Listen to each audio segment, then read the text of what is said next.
Hey, how's it going? Hope you're having a great day. So I'm trying out narrating for the first time. Normally if you've seen any of my videos, you've noticed that I mainly subtitle, so if you'll bear with me, and please leave any type of critiques in the comments, or maybe suggestions, good, bad, please stop. It'd be great. So today I'm going to be working on a straight razor. So I'm working with a old coil spring that I actually got from a friend of mine for a dirt bike or motorcycle, and right now I'm just trying to beat it into submission. No, I mean just trying to get it into a flat shape, flat kind of rectangular bar, to where I can slowly work out the dimensions and measurements that turn out to be a good dimension for a straight razor. As you can see here, I'm just slowly working this round bar of metal into a nice flat rectangular piece, trying to keep it as straight as possible in the process.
Here I am trying to partition off the part of the steel that I'm going to try and make the handle out of. You can see by my crude chalk marks on the anvil, I've basically measured out how much of the piece I want to be reserved for the blade, and how much I want to use for the handle. And the handle is kind of a rough guesstimate of how long I want to make it, because fortunately I can always take more from the entire bar to make the handle longer or shorter.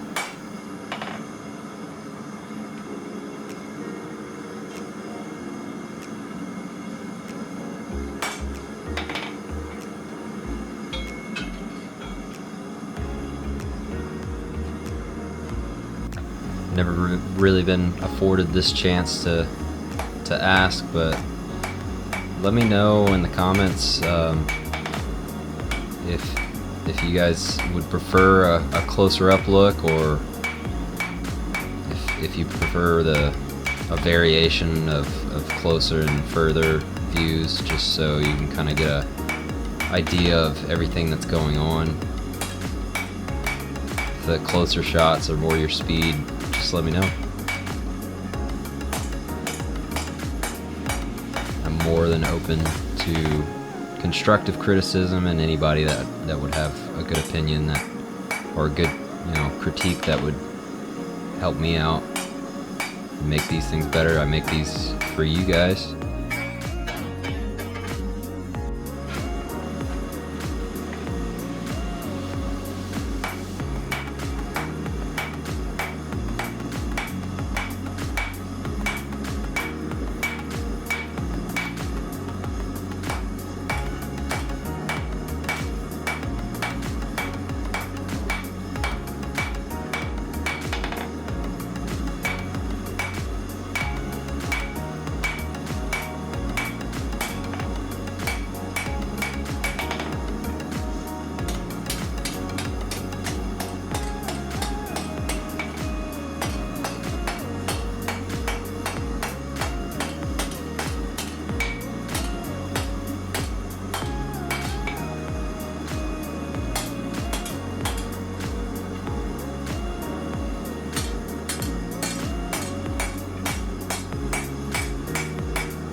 taking the end of this handle material and slowly working on it over the near side of the anvil, slowly working a taper, stretching the material, trying to get it to the desired dimensions and lengths.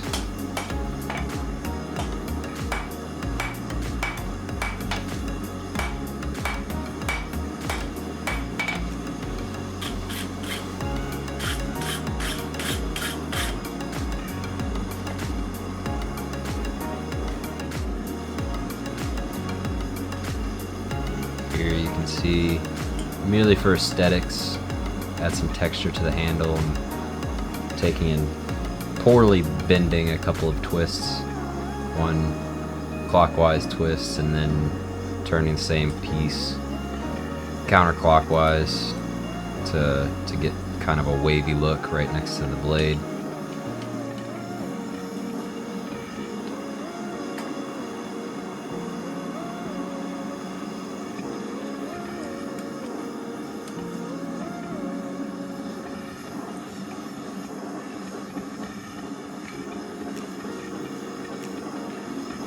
Always gotta have the little tappy taps. A little bit of tap here, a little bit of tap there. Keep everything straight. Try and keep it as straight as possible. The straighter you keep it, the easier it is to work. The less stress you put on the metal, less undue stress you put on the metal.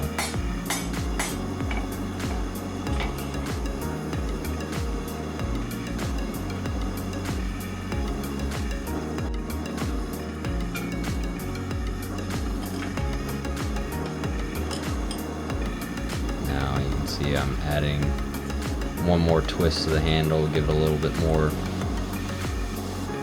decorative look.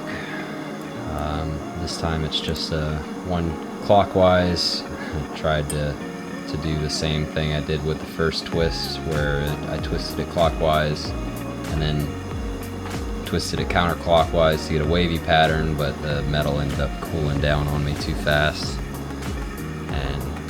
I decided just the regular twist was good enough for me.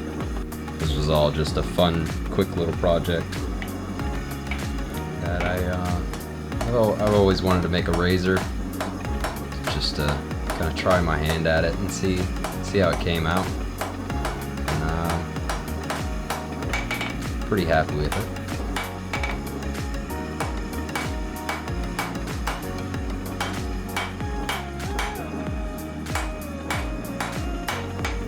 Always thought it'd be fun on these videos to have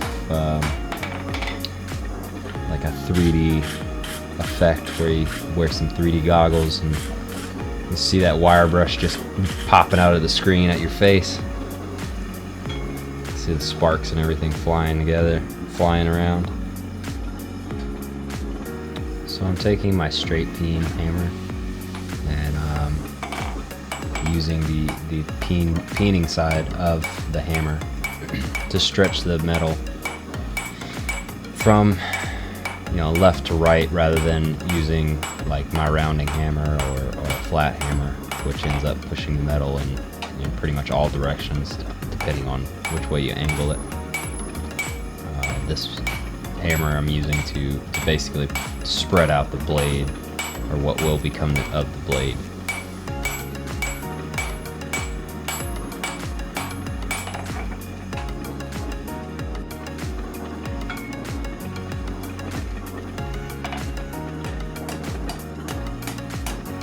Switching back to my rounding hammer, using the edge of the rounding hammer as somewhat of a peen, but also trying to keep that edge straight,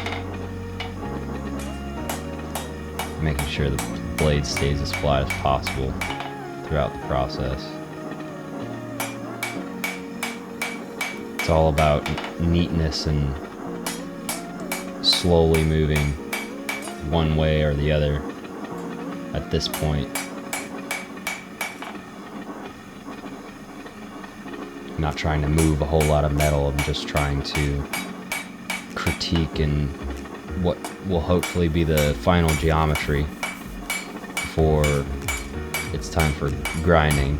Grinding, I can always take metal off, but the closer I get to final dimensions in the forging process, the easier it is to grind, the less work I have to do standing over a grinder.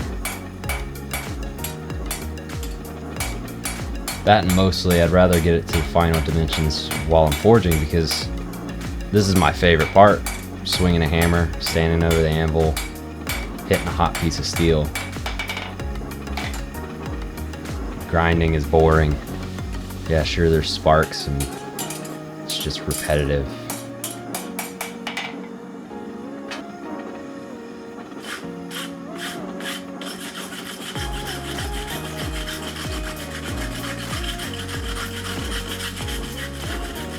Bring back the drinking game.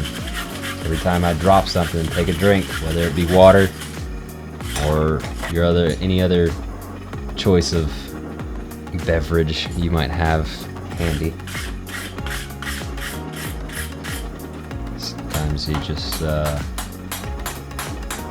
need to use whatever's in your hand as a hammer, and in this case, a wooden hammer in the shape of a wire brush is just good enough to get the edge of the blade straight as I want it. If you try hard enough, anything can be a hammer.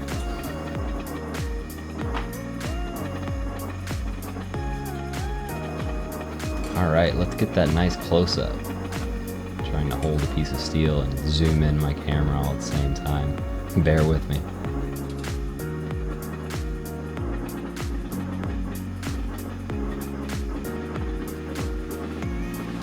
But wait, you forgot the touch mark. Let's heat it back up.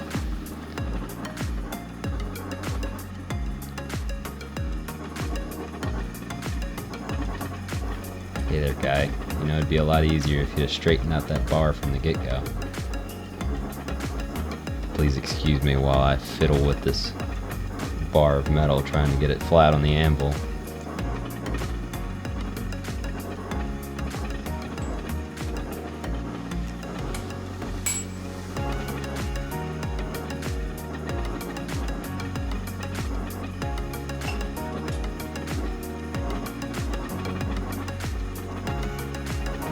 There's the beauty mark. Touch mark. That's it, guys. It's all mine.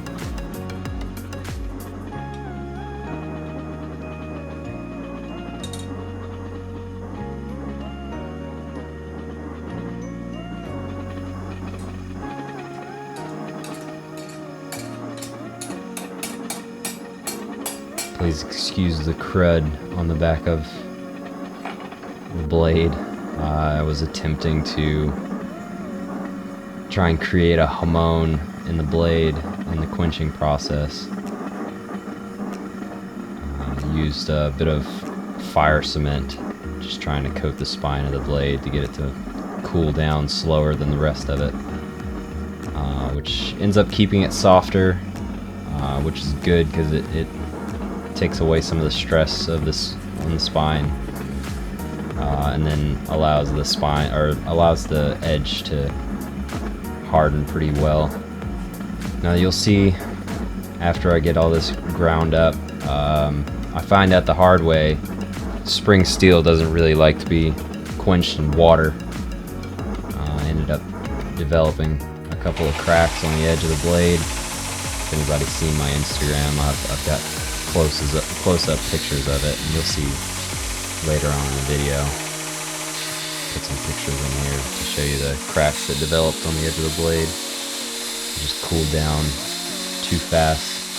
Too hot or too cold, too fast. But I was trying to go for that where I know it'll hold the edge and have a really sharp edge. Oh boy, grinding.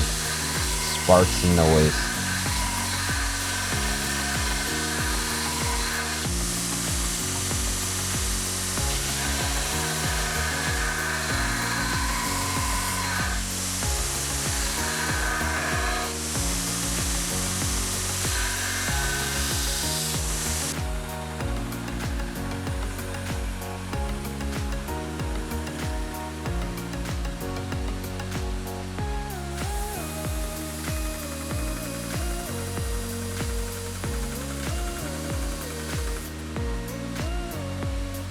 There she is, all ground up. I tried to go for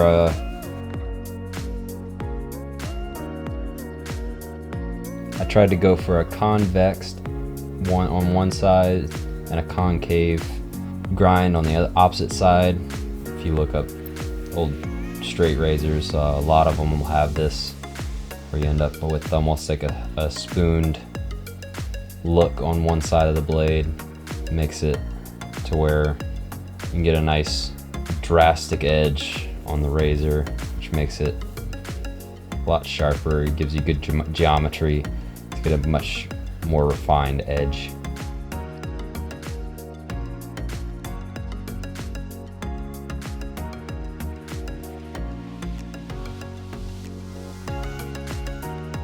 There it is. You can probably see one of the big cracks in that close-up.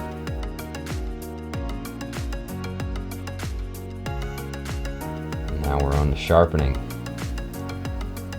Started out with a 400 grit whetstone.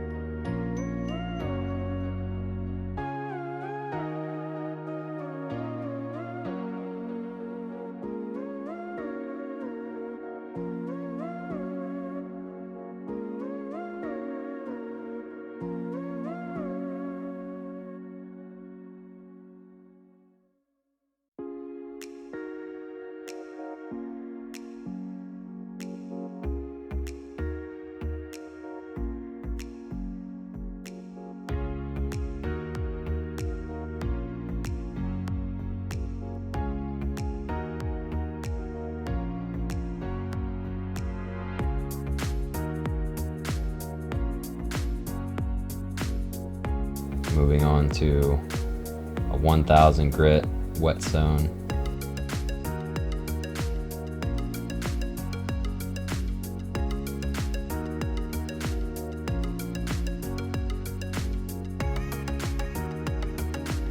At this point, I'm just trying to establish an edge, get it as close to, as possible to razor sharp. But the real sharpness won't come until I get to the higher grit stones.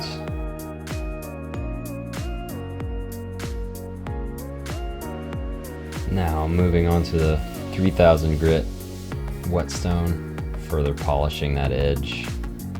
At this point I've gotten it down to a cutting edge, but now I'm more or less polishing it, making that edge finer and sharper.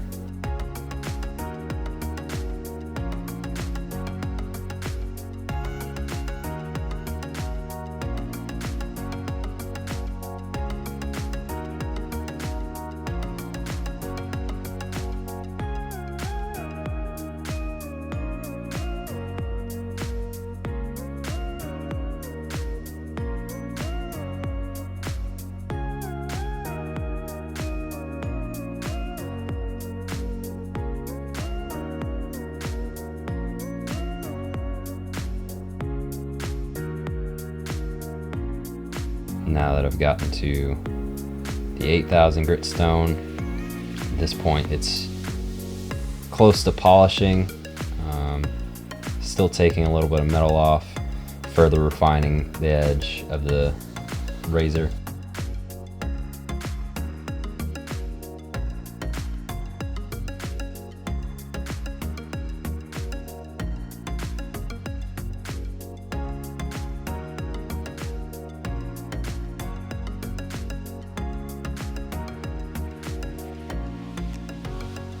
And then finally slowly working it on the 12,000 grit stone. At this point it's literally just taking all the scratches out from the prior stone, almost getting the edge of the razor to a mirror finish. I didn't record it, but after this I took the razor to a leather strop and polished the edge of the razor to about as close to a mirror finish as I could get it.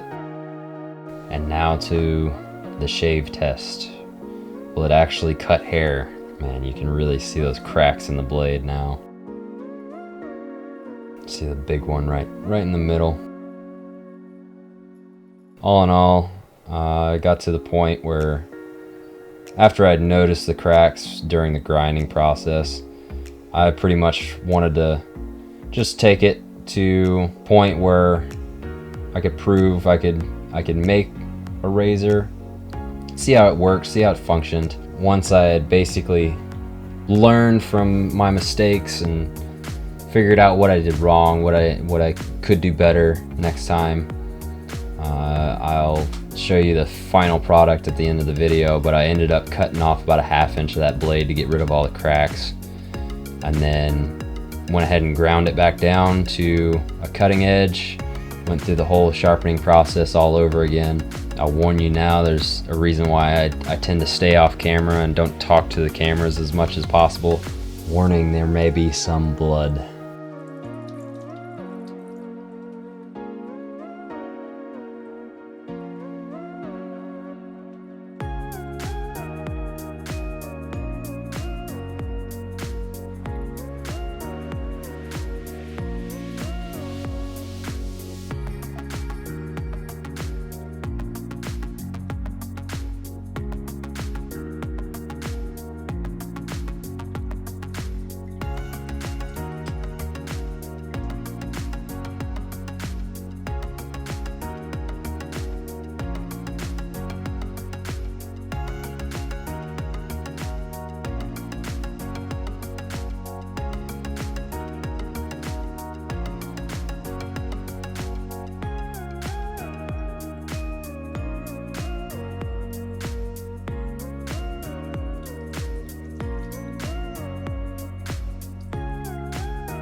Refining.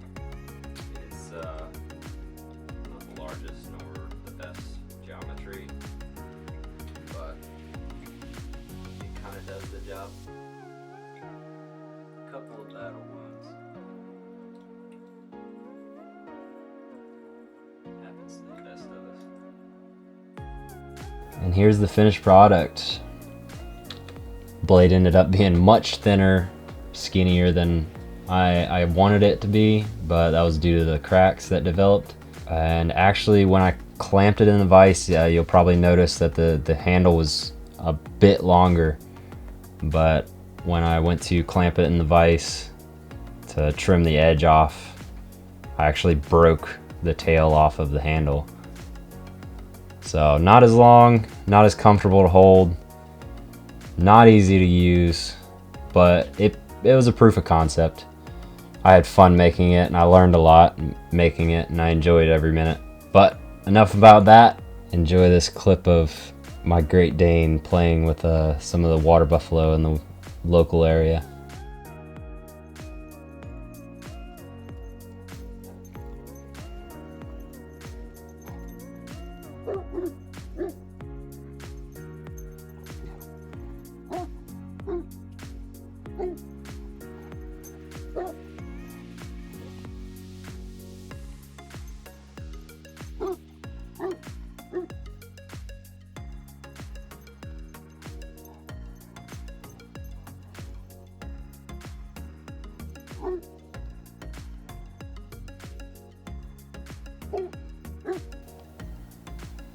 Thank you for joining me.